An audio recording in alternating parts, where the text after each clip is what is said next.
Donc, bonjour à tous, j'espère que vous allez bien.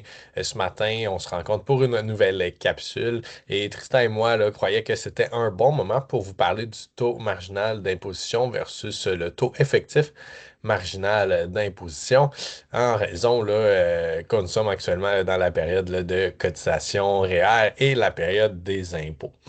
Donc, pour vous expliquer un petit peu c'est quoi la différence entre ces deux taux d'imposition-là, j'ai un petit tableau comparatif, là. Donc, tout premièrement, le taux marginal d'imposition, ben, c'est le taux d'impôt qui a été payé sur le dernier dollar gagné et ça permet d'avoir une idée de le taux auquel un dollar supplémentaire gagné va être imposé selon le palier dans lequel on se retrouve. Donc, ce que ça prend en compte vraiment, là, ce taux d'impôt-là, c'est vraiment seulement là, les taux d'impôt qui sont affichés dans les tables d'impôt qu'on voit là, couramment. Donc, vraiment les impôts qui sont à payer, autant au provincial là, qu'au fédéral. Donc, si on regarde le tableau juste ici, ben, quelqu'un qui aurait un revenu d'environ 100 000 est imposé à 36,12 %. Donc, comme on peut voir là, c'est écrit en haut de la colonne, c'est son taux marginal d'impôt, le 36,12 %, étant donné que le dernier dollar a été imposé à ce taux et que le prochain le sera également. Pour ce qui est du taux effectif marginal d'imposition, ce que ça vient mesurer, là, c'est la charge fiscale réelle sur un revenu additionnel.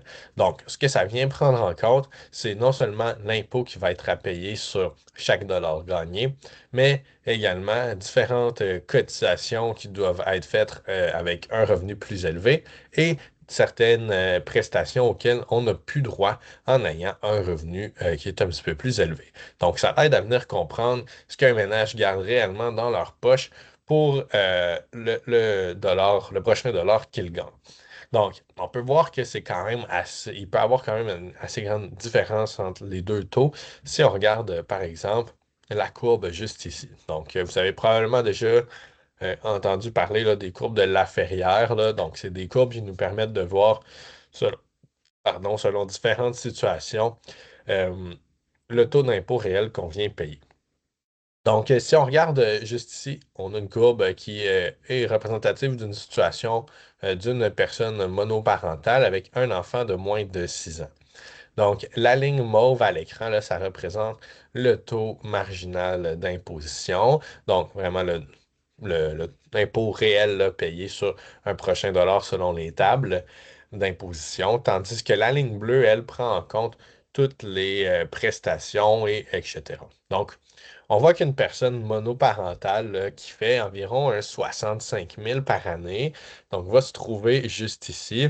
Et donc, chaque dollar supplémentaire qu'elle gagne est imposé à environ un 65 d'impôt, parce qu'à ce niveau-là, ben, chaque dollar supplémentaire fait en sorte qu'il y a certains programmes gouvernementaux, de l'allocation familiale, etc., qui sont versés en moins, puisque le revenu augmente. Donc, on s'entend que cette personne-là est beaucoup plus désavantagée que quelqu'un qui, par exemple, là, gagne à peu près un 90 000. On voit que la différence est quand même frappante. Donc, c'est un outil qui peut être utile, là, finalement, pour venir voir est-ce que ça vaut la peine de faire une plus grosse cotisation réelle dans l'année en cours? Est-ce que ça vaut la peine d'accepter là, une augmentation de salaire par notre employeur ou est-ce qu'on est mieux de rester avec un salaire un petit peu plus bas, mais les différentes prestations auxquelles on a accès vont venir compenser à la hausse. Donc, en bref, là, c'est toujours bien là, d'analyser cette courbe-là et le taux effectif d'impôt marginal euh, avant d'accepter une hausse de revenus, comme je viens de mentionner, là. Donc, souvent, on pense que la hausse de revenus va tout de suite égaler à un plus de dollars dans ma poche, mais ça peut ne pas être proportionnel, comme on vient de voir. Il faut aussi prendre en compte que, dans le fond, le taux marginal d'impôt sur lequel on se base souvent pour les cotisations réelles, là, beaucoup de personnes font juste regarder les braquettes d'impôt. Donc, c'est pas nécessairement là, le taux réel, le taux officiel qui va s'appliquer. Et puis, ben, c'est aussi essentiel là, pour déterminer là, la cotisation réelle optimale. Donc, C'est pas fait pour tout le monde, ces courbes-là. Là, c'est surtout pour les scénarios de couple ou personnes seules qui ont des enfants dans lesquels ça devient intéressant. Mais si vous avez une situation à laquelle ça s'applique, ben, c'est quand même un très bon outil pour venir déterminer quelle serait là, la cotisation REER optimale à effectuer dans une année donnée. Donc, j'espère que ça a été instructif comme capsule. Si vous croyez là, que votre situation pourrait bénéficier d'une analyse comme ça, ben, faites signe à Tristan ou moi, puis ça nous fera plaisir de regarder votre situation.